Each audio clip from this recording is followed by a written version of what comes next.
Assalamualaikum warahmatullahi wabarakatuh. Berjumpa kembali dengan Mapel PPKN oleh saya Ibu Hendri Lasmiastuti. Hari ini kita akan membahas tentang ancaman terhadap negara Indonesia, ya. Kompetensi dasarnya yaitu menganalisis ancaman terhadap negara Indonesia dan juga menyajikan hasil analisis tentang ancaman terhadap negara Indonesia. Nah, pengertian ancaman nasional adalah setiap usaha dan kegiatan baik dalam negeri maupun luar negeri yang dinilai dapat membahayakan kedaulatan, keutuhan, dan keselamatan suatu negara.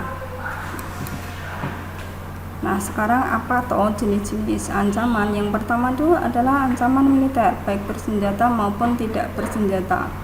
Merupakan ancaman terhadap ketahanan nasional suatu negara yang dilakukan lewat tindakan fisik. Jadi bisa menggunakan senjata ya kalau yang ini.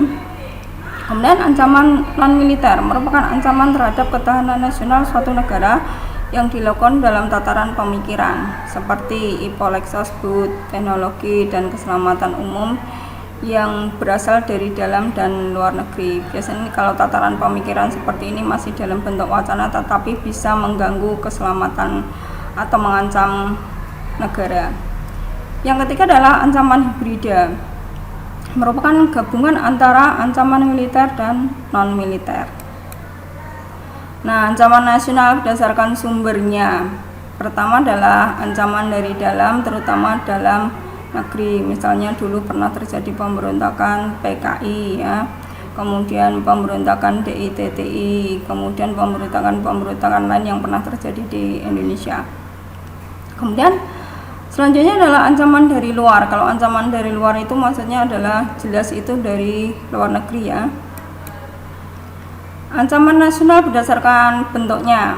Ancaman nyata yaitu ancaman yang sering terjadi baik dalam negeri maupun luar negeri. Ini bentuknya, contohnya adalah perang itu nyata ya. Di sini maksudnya adalah nyata. Ancaman yang belum nyata, ancaman dalam bentuk potensi politik terbuka atau perang konvensional antara kekuatan angkatan bersenjata dua negara. Jadi seperti sebuah adu kekuatan ya, misalnya antara adu kekuatan Amerika Serikat dengan Rusia waktu itu tahun 90-an. Ini dulu pernah terjadi seperti itu. Nah, bentuk ancaman terhadap negara Indonesia yang pertama adalah agresi. Indonesia pernah mengalami agresi ya pada tahun 47 yang dilakukan oleh Belanda karena Belanda merasa masih bisa menguasai negara Indonesia walaupun negara Indonesia waktu itu sudah memproklamasikan negara Indonesia.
Kemudian yang kedua ada pelanggaran wilayah yang dilakukan negara lain.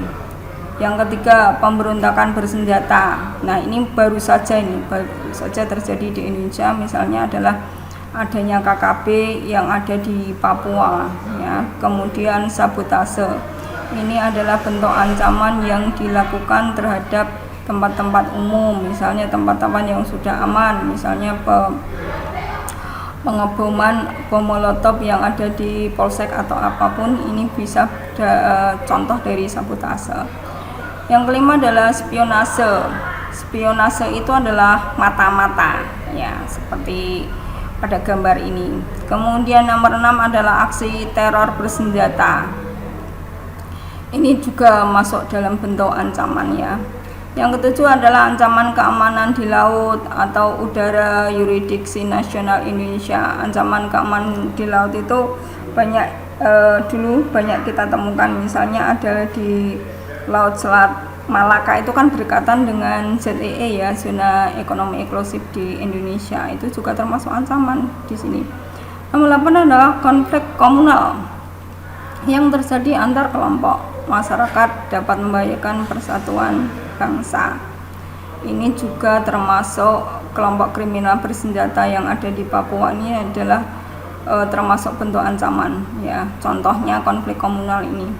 Kemudian yang di Gerakan Aceh Merdeka itu, yang GAM di Aceh itu juga termasuk di contoh nomor 8 ini.